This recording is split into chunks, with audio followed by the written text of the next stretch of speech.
ये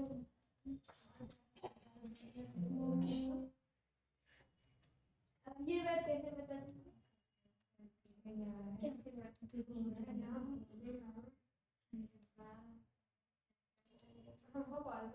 चलिए आप लोग यहाँ पे ध्यान दीजिएगा, ठीक। चलिए हम लोग यहाँ पे तृतीय क्रिया में अभी हम लोग समझे थे, अभी जो हम लोग समझेंगे वो क्या समझेंगे, हम लोग समझेंगे इसका थोड़ा ऑब्जेक्टिव समझेंगे, ठीक है। क्या समझेंगे हम लोग? ऑब्जेक्टिव। तो स्क्रीन देखिए, आंसर यहाँ पे आप लोग कमेंट में भी बताते जाएंगे और मैं यहाँ पे डिस्कस करूंगा, ठीक है। तो चलिए हम लोग ज्योग्राफी के चैप्टर 7 में आज डिस्कस करेंगे एमसीक्यू। और एमसीक्यू डिस्कस करने से पहले, है ना, आपको मैं दोबारा फिर से बता दूं कि आपके एग्जाम में जो एमसीक्यू जो ऑब्जेक्टिव प्रश्न आएंगे मात्र 30 मार्क्स के आएंगे और 50 नंबर का सब्जेक्टिव आएगा, समझ ना। तो जो 30 नंबर का ऑब्जेक्टिव होगा उसके लिए ओमा सीट ना मिलकर आपको आंसर सीट में राइट आंसर लिखना है। यदि आप इस वीडियो में नए हैं तो एक बार आप चैनल को सब्सक्राइब कर लेंगे, है ना, लास्ट में वीडियो को लाइक करेंगे। आपका लाइक ही एक टीचर को मोटिवेशन मिलता है नेक्स्ट वीडियो बनाने का। तो आइए हम लोग शुरुआत करते हैं, क्वेश्चन नंबर 1 डिस्कस करते हैं। क्या बोल रहा है ये 1? बोलता निम्नलिखित में कौन सा एक तृतीय क्रियाकलाप है ना, तृतीय क्रियाकलाप है। तो देखिए खेती आपका प्राथमिक क्रियाकलाप होगा, ये भी प्राथमिक क्रिया है, ये भी प्राथमिक क्रिया है। तो पूछा क्या तृतीय, तो इसका राइट आंसर क्या हो जाएगा? व्यापार। समझ रहे ना, क्या हो जाएगा? व्यापार। समझिए निम्नलिखित क्रियाकलाप में कौन सा एक द्वितीयक सेक्टर क्रियाकलाप नहीं है? द्वितीयक सेक्टर क्रियाकलाप नहीं है। तो द्वितीयक सेक्टर क्या है? देखिए निर्माण से संबंधित टोकरी बनाना, ये हो जाएगा। देखिए तो यहाँ पे क्या बोलता है, प्राथमिक द्वितीयक सेक्टर क्रियाकलाप नहीं है। तो नहीं में ये भी है, ये भी है, ये भी है, तो है कोई नहीं। मछली पकड़ना चाहिए, मछली पकड़ना किस क्रियाकलाप में आएगा? प्राथमिक में आएगा। किस में आएगा? प्राथमिक। तो क्वेश्चन नंबर 2 का राइट आंसर कौन सा हो जाएगा?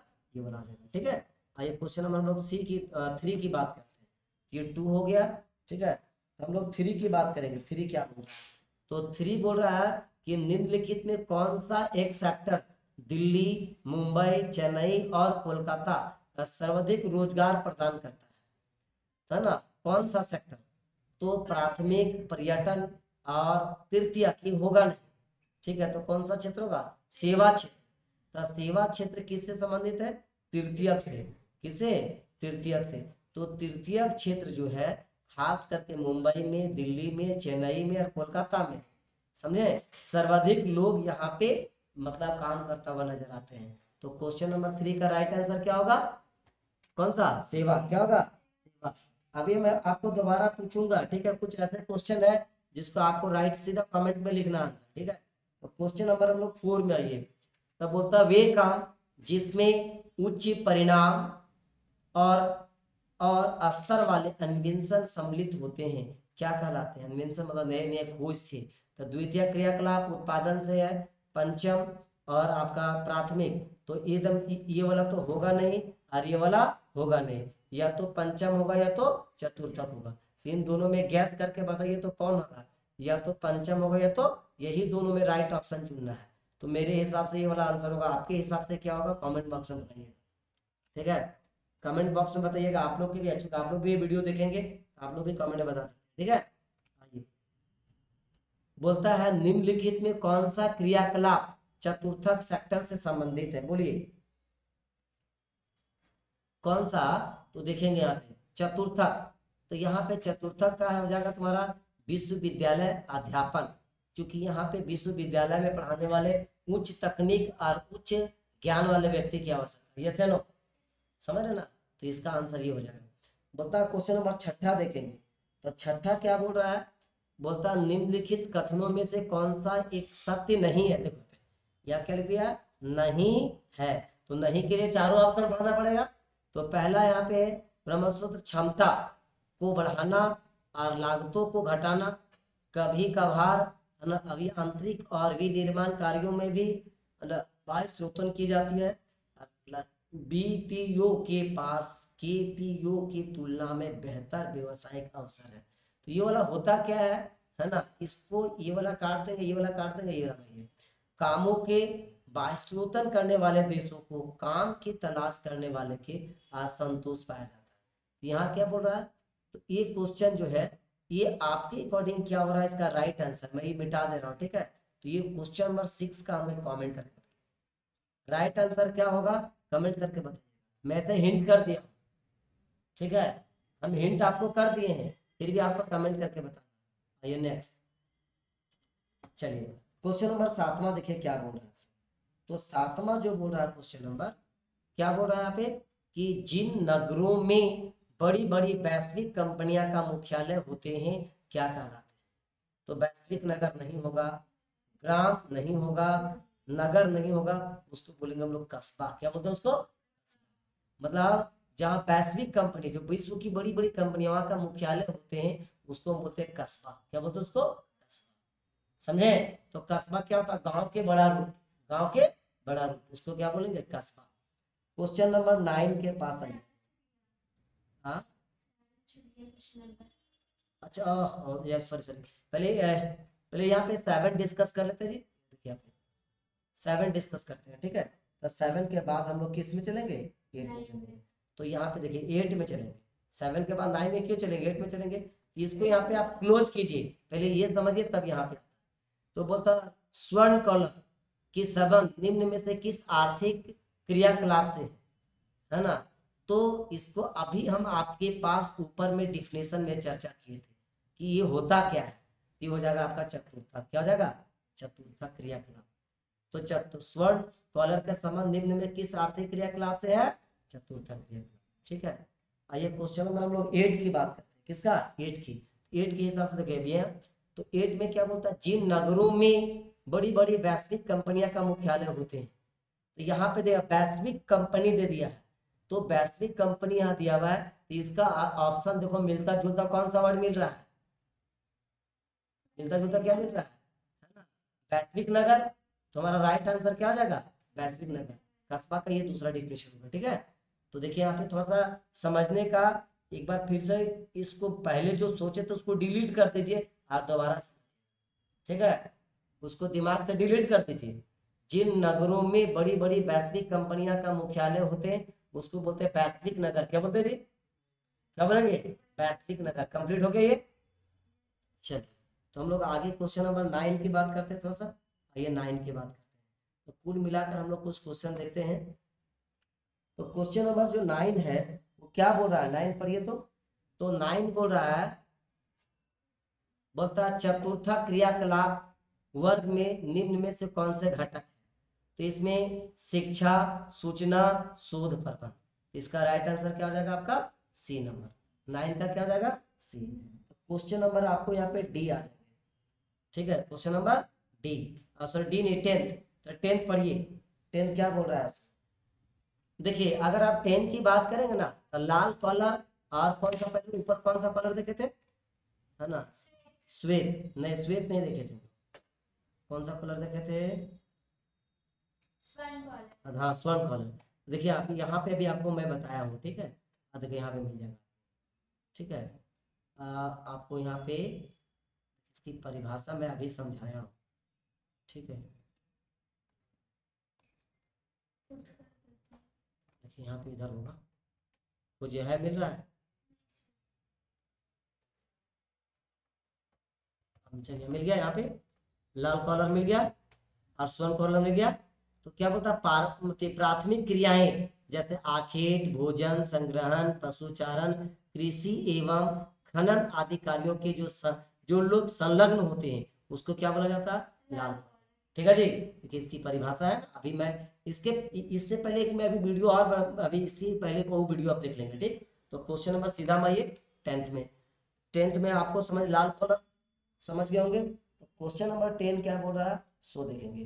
तो क्वेश्चन नंबर 10 बोल रहा है कि लाल कॉलर, तो लाल कॉलर का संबंध किससे, प्राथमिक क्रिया से। याद है किसे, प्राथमिक क्रिया से। जो पशुपालन प्राथमिक है ना, या जो लोग उसे क्रिया में संलग्न होते हैं उसको लाल कलर उसके अंदर प्राथमिक क्रिया के अंतर्गत।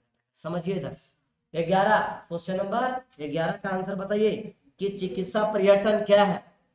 चिकित्सा पर्यटन क्या है, तो चिकित्सा हेतु पर्यटन, चिकित्सा हेतु पर्यटन, समझ, चिकित्सा हेतु पर्यटन। तो अभी इसके एग्जाम्पल देंगे कि मान लीजिए कि भारत में सर्वाधिक लोग इलाज करवाने के लिए कहाँ जाते हैं, बताइए तो, कहाँ जाते हैं, वैलोर, कहाँ जाते हैं, वैलोर जाते हैं, समझे। तो चिकित्सा के हेतु के लिए पर्यटन करना यानी जाना, भ्रमण करना, उसको बोलते हैं चिकित्सा पर्यटन। तो 11 का क्वेश्चन नंबर कौन सा राइट आंसर हो जाएगा आपका, ठीक है। चलिए थोड़ा सा ऊपर देख लेते हैं कुछ क्वेश्चन नंबर 12, और लास्ट में हम लोग 12 देखेंगे। क्या देखेंगे, क्वेश्चन नंबर 12। 12 के बाद हम लोग सीधा और सब्जेक्टिव पे डिस्कस करेंगे। तो बोलता है पर्यटन किस आर्थिक गतिविधि का अंग है, बोलिए पर्यटन किस गतिविधि का अर्थ है, तो तृतीय। इसका राइट आंसर क्या हो जाएगा हमारा, तृतीय। देखिए ये आंसर आपको ऑलरेडी यहाँ पे दिया हुआ है, बट आप सुनेंगे और समझेंगे क्वेश्चन तो आपको कभी भूलेंगे नहीं, ठीक है। तो यहाँ पे ध्यान दीजिएगा। चलिए पर्यटन किसे कहते हैं, यहाँ ध्यान दो, क्या बोल रहा, पर्यटन किसे कहते हैं। तो पर्यटन क्या है, तो पर्यटन तृतीय क्रियाओं के अंतर्गत शामिल किया जाता है। ध्यान देना, पर्यटन में किसको, तृतीय क्रिया को शामिल किया जाता है। इसमें ऐसी यात्रा होती है जो व्यापार की बजाय लोग आनंद और, है ना, आनंद के लिए, या उसको हम बोल सकते हैं मस्ती, या जो भी बोल सकते हैं, उस दृष्टिकोण से लोग एक स्थान से जब दूसरे स्थान जाते हैं तो उसको बोलते हैं पर्यटन। क्या बोलते हैं जी, पर्यटन, समझे। आप समझ में आ गया पर्यटन क्या है। तो पर्यटन एक के अंतर्गत उसे सम्मिलित किया जाता है जो कोई व्यक्ति, है ना, व्यापार को छोड़कर मनोरंजन के उद्देश्य से यात्रा करता हो, उसको बोलेंगे पर्यटन। क्या बोलेंगे, पर्यटन। और ये बहुत ही इंपॉर्टेंट है क्योंकि ये जैक बोर्ड में क्वेश्चन 2 बार पूछ चुका है। कितना बार, 2 बार, जैक बोर्ड में 2 बार पूछा ये क्वेश्चन, ठीक है।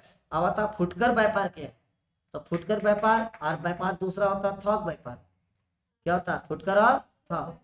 तो वैसे सभी व्यापारिक गतिविधियां जिसके अंतर्गत उपभोक्ता आवश्यकताओं के वस्तु को प्रतिष्ठान या भंडार में प्रत्यक्ष रूप से खरीद सकता है, ठीक है, उसको हम लोग क्या बोल सकते हैं, उसको फुटकर। दुकान है, ठीक है, बोले कि मुझे एक साबुन चाहिए, तो क्या कहेगा, एक नहीं देंगे, 5 को लेना पड़ेगा, बोलेगा क्या। तो उस प्रकार की हम लोग गतिविधि को बोलते हैं फुटकर। क्या बोलते हैं उसको, फुटकर। जो यहाँ पे हमारी जितनी आवश्यकता है उतने खरीदेंगे पर मिल जाएगा। तो तृतीयक व्यवसाय में क्या होता है, तो तृतीयक व्यवसाय क्रियाकलाप के अंतर्गत किसी वस्तु का उत्पादन नहीं होता, बल्कि सेवाओं को शामिल किया जाता। किसका शामिल किया जाता, सेवा, जिसके अंतर्गत क्या आता, शिक्षा, परिवहन, व्यापार और ये सारी चीज सम्मिलित होते हैं। किसके अंतर्गत, तृतीयक। तृतीयक के सीधा मतलब क्या होता है, सेवा क्षेत्र। क्या होता है, सेवा क्षेत्र, समझ रहे, कौन सा क्षेत्र होता है, सेवा क्षेत्र। चलिए अब क्या होता है, ग्रामीण विपणन केंद्र क्या है, ध्यान दीजिए, क्या बोला, ग्रामीण विपणन केंद्र क्या है। तो ग्रामीण विपणन केंद्र के अंतर्गत, है ना, अर्धनगरी, अर्धनगरी समझते हैं, जो ना पूरा शहर हो ना पूरा वो, और व्यापारिक केंद्रों के में शामिल किया जाता है जो अपने आसपास अवस्थित ग्रामीण बस्तियों के संग्रहण कर वितरण जैसी सेवाएं प्रदान करता है। ध्यान दीजिए, जैसे मान लीजिए कि ये हजारीबाग, ये क्या है, हेलो हजारीबाग, तो हजारीबाग ना मान के, मान लीजिए ये इचाक है, क्या ये इचाक, और इचाक के आसपास में बहुत सारे गांव है, बहुत सारे क्या है, गांव, और ये छोटा सा ये केंद्र है। तो बहुत सारे गांव के लोग जो वस्तु उत्पादन करेगा वो यहाँ पे लाके वो बेच देगा सभी लोग। फिर यहाँ जब बड़े पैमाना पे सामान कहाँ चला जाएगा, वो शहर, क्या चला जाएगा, शहर। तो इसी को बोलते हैं हम लोग ग्रामीण विपणन। क्या बोलते हैं, ग्रामीण विपणन।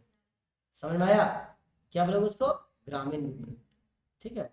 देखिए आपके पास 6 फरवरी से एग्जाम है, तो ये कौन सा मंथ खत्म हो गया हम लोग का, दिसंबर। तो आपके पास सिर्फ बच गया कौन, सॉरी सॉरी सॉरी जी, ध्यान, आप लोग जो बोले वही ना सुने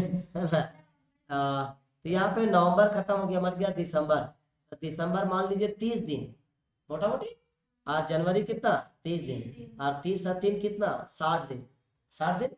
तो 60 दिन में आप एक ऐसा टारगेट सेट कीजिए कि जिसके अंतर्गत किसी भी परीक्षा के एग्जाम लास्ट में ही होता है, हमेशा याद रखिए, लास्ट में होता है।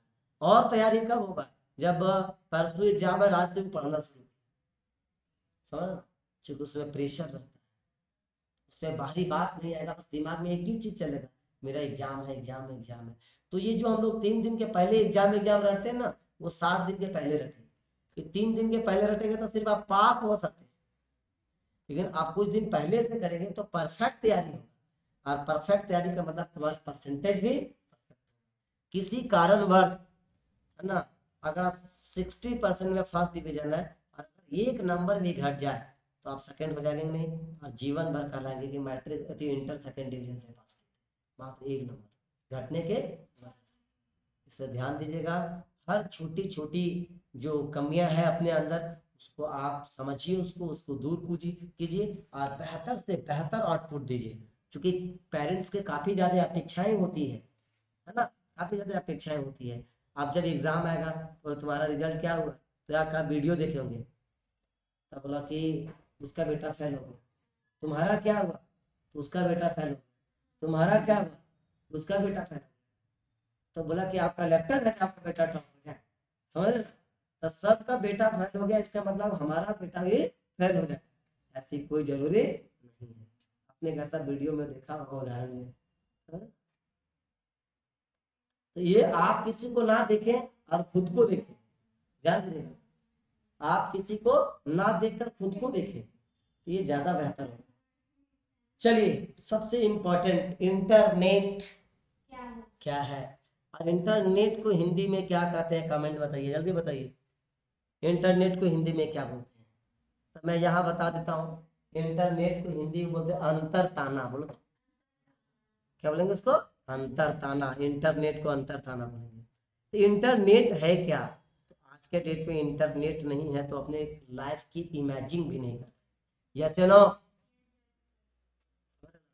तो इंटरनेट संचार की आधुनिक सेवा है। इंटरनेट क्या, संचार की आधुनिक सेवा है, जिसे www क्या होता है, www से इंडिकेट करते हैं। याद है, www का full form world web wide, world web wide, W, या बोलता है एरिया नेटवर्क भी कहलाता है, जिसके माध्यम से संपूर्ण देश, महादेश, द्वीप एक दूसरे से क्या होता है, जुड़ जाता है। समझ रहे ना, तो नेट कैसे बोलते, 5G, 6G, है ना, 4G। ये जी क्या है, नहीं, जी क्या है बताइए, कमेंट में बताएंगे जी क्या है। 4G 2G क्या है बताइएगा। वैश्विक गांव का क्या अर्थ होता है, इंटरनेट समझ में आ गया। तो इंटरनेट के माध्यम से संपूर्ण विश्व आपस में जब जुड़ जाते हैं, अतः विश्व किसी भी कोने में घटने वाली घटना को सेकेंडों में आप तक पहुंच जाए तो उसको बोलते हैं है ना, विश्व गांव। क्या बोलते हैं उसको, विश्व या वैश्विक गांव। समझे, अमेरिका में क्या हुआ, 1 सेकंड में इंडिया को पता, इंडिया में क्या हुआ, सेकंड में पाकिस्तान को पता, अमेरिका में क्या हुआ, जापान को सेकंड में पता हो जाए। समझे, तो इस प्रकार की गतिविधियों को बोलते हैं वैश्विक गांव, यानी पूरी दुनिया एक गांव बन जाए। हेलो, पूरी दुनिया क्या बन जाना है, समझे, उसको बोलते हैं हम लोग वैश्विक गांव। क्या बोलते हैं उसको, वैश्विक गांव। कोई दिक्कत, आइए अब समझते हैं हम लोग थोड़ा सा पर्यटन के बारे में। आपके साथ में यहीं तक डिस्कस करूंगा, 11 क्वेश्चन नंबर तक, है ना। तो हम लोग ये इसके बाद हम लोग नेक्स्ट वीडियो में डिस्कस करेंगे। तो पर्यटन को प्रभावित करने वाले 2 कारक का नाम बताइए। तो किसी क्षेत्र के पर्यटन के 2 कारक को इस प्रकार है, पहला है मांग और दूसरा है परिवहन की सुविधा। परिवहन की सुविधा जैसे, तो नीचे वाला समझिए सर, तो मान लीजिए यहाँ पे कोई पहाड़ है और यहाँ पे झरना है। देखिए पहाड़ बनाते हैं बढ़िया से, देखिए ये कोई पहाड़ है या पर्वत है, पर्वत, और यहाँ से झरना गिरता है और ये नीचे नदी है और ये चारों तरफ बहुत जंगल है, बहुत बढ़िया एकदम, बिल्कुल एकदम घूमने आनंद की स्रोत वाला स्थान है। अब यहाँ से जो है मेन रोड, यहाँ से यहाँ तक जो है वो 30 किलोमीटर की दूरी पे है। अब यहाँ जब उतरेंगे, यहाँ पे जाने के लिए आपके पास कोई साधन नहीं होगा, यहाँ कोई लोग जाएगा नहीं जाएगा। तो इसके लिए चाहिए क्या, बेहतर संचार सुविधा, और संचार नहीं, परिवहन की सुविधा। क्या चाहिए, बेहतर परिवहन की, और वहां मांग होना चाहिए। क्या होना चाहिए, इसकी मांग होना चाहिए। ये 2 चीज किसको प्रभावित करता है जी, पर्यटन। समझ आ रहा, किसको प्रभावित करता है, पर्यटन। संचार सेवाएं क्या है, तो संचार सेवाओं के अंतर्गत शब्दों और संदेशों को, है ना, या तथ्यों के विचारों को आदान प्रदान करना क्या बोलते हैं, संचार। इसके अंदर क्या आएगा, रेडियो, टेलीविजन, इंटरनेट, टेलीफोन, समझ रहे ना, किसके साथ है ये, संचार। तो संचार समझ में आ गया क्या है, संचार क्या है, एक माध्यम है जो व्यक्ति अपनी मतलब तथ्यों को या विचारों को या संदेशों को एक स्थान से दूसरे स्थान आदान प्रदान, क्या करता है वो, आदान प्रदान। ठीक है, ये वाला समझ में आ गया। तो चिकित्सा पर्यटन में अभी डिस्कस किया हूँ, समझ ना क्या है ये। तो आप बोलता है यहाँ पे कि चिकित्सा पर्यटन क्या है, तो जब चिकित्सा उपचार को अंतर्राष्ट्रीय पर्यटन से जोड़ दिया जाता है, चिकित्सा पर्यटन उपचार को अंतर्राष्ट्रीय पर्यटन से जोड़ दिया जाता है तो उसे चिकित्सा पर्यटन कहते हैं। इसका मतलब समझे कि मान लीजिए किसी व्यक्ति का हार्ट का बीमारी है, हार्ट ऐसे लिखते हैं, ठीक है, और इसकी इलाज इंडिया में संभव नहीं है, तो व्यक्ति कहाँ जाएगा, अमेरिका। कहाँ जाएगा जी, अमेरिका। समझते हैं ना। तो जब चिकित्सा उपचार के अंतर्गत पर्यटन को जोड़ दिया जाता है, अब जब अमेरिका जाएगा तो सिर्फ इलाजे करेगा कि कहीं घूमेगा भी, घूमेगा भी, तो उसको बोलते हैं हम लोग चिकित्सा पर्यटन। कि गए हैं चिकित्सा के उद्देश्य से, बट उसके अंतर्गत और वहां पे कुछ देख लिए, समझ ना, उसको बोलते हैं चिकित्सा पर्यटन। कोई दिक्कत, आइए। तो बोलता है यहाँ पे व्यापारिक केंद्र किसे कहते हैं, क्या बोल रहा है, व्यापारिक केंद्र किसे कहते हैं, बताइए क्या परिभाषा देंगे व्यापारिक केंद्र का, बोलिए क्या परिभाषा है देंगे व्यापारिक केंद्र की। तो व्यापारिक केंद्र क्या है, तो केंद्र का मतलब समझते हैं, केंद्र का मतलब ये हमारा एक बिंदु है ना, जहां से कई लोग जुड़े होते हैं, इधर से सभी जुड़े, इसको हम लोग केंद्र क्या बोलेंगे जी। तो व्यापार अथवा वाणिज्य, ध्यान दें, व्यापार अथवा वाणिज्य की सेवाएं उपलब्ध कराने वाले कस्बे और नगर क्या कराता है, व्यापारिक केंद्र, है ना। और व्यापार केंद्रों को ग्रामीण तथा नगरीय बाजार केंद्रों में विभक्त किया जाता है, समझे। एक होता है नगर में व्यापारिक केंद्र, एक होता है ग्रामीण व्यापारिक केंद्र। तो इसको यहाँ से समझने की कोशिश कीजिए। अच्छा यहाँ पे पेज है, यहाँ पे ले लेता हूँ। एक मान लीजिए ये गांव है, इसका नाम है ए, क्या नाम है, और इसके आसपास में जो है गांव बी है, सी है, डी है, और यहाँ पे ई है, जेड है, कुछ भी मान लेते हैं। और तो इन गांवों में खेती होता होगा, यस या नो। आप खेती करने के बाद अपने यहाँ जो उत्पादन होता है, खाने के अलावा जो बच गया वो यहाँ पे आके वो पहुंचा दे और वहां पे इसको माल देकर अपना पैसा लेकर वो चला, समझ ना। तो फिर यहाँ पे जो वस्तु होता है विभिन्न शहरों में भेजा जाता है, समझे। तो यहाँ के लिए इसको बोलेंगे व्यापारिक, ग्रामीण व्यापारिक, ग्रामीण व्यापारिक, क्लियर है। अब यहाँ पे मान लीजिए एक शहर है ये, इसको हम नाम देते हैं रांची, क्या नाम दिया इसको, रांची। अब रांची में बहुत बड़े पैमाने पे माल आता है, और रांची के बगल में रामगढ़ है, हजारीबाग है, ये है वो सब शहर है। अब यहाँ पे जो दुकान वाले हैं लोग हैं, है ना, तो अपना माल कहाँ से लेकर जाएगा वो, रांची से, और फिर वो विभिन्न क्षेत्रों में जाकर वो बेचेंगे। तो इन सभी क्षेत्रों के लिए व्यापारिक केंद्र कौन सा हो जाएगा, रांची, क्या जाएगा, रांची। तो व्यापारिक केंद्र कितने प्रकार के होते हैं, दो प्रकार, एक ग्रामीण और एक समझ में आ गया। चलिए हम लोग नेक्स्ट देख लेते हैं। तो देखो आप अगर देखेंगे तो यही चीज फिर यहाँ आ गया, तो ये भी समझ गए। फुटकर व्यापार सेवाएं अभी मैंने डिस्कस किया है। उसके बाद चतुर सेवाओं का वर्णन कीजिए, तो ऊपर हम लोग डिस्कस किए। ये सब आप टॉपिक को खुद से भी पढ़कर जो ऊपर समझे उस आधार पे आप लिख सकते हैं, ठीक है। तो अभी तक जो हम लोग जो डिस्कस किए थे यहाँ तक, ये आपका 2 मार्क्स का है।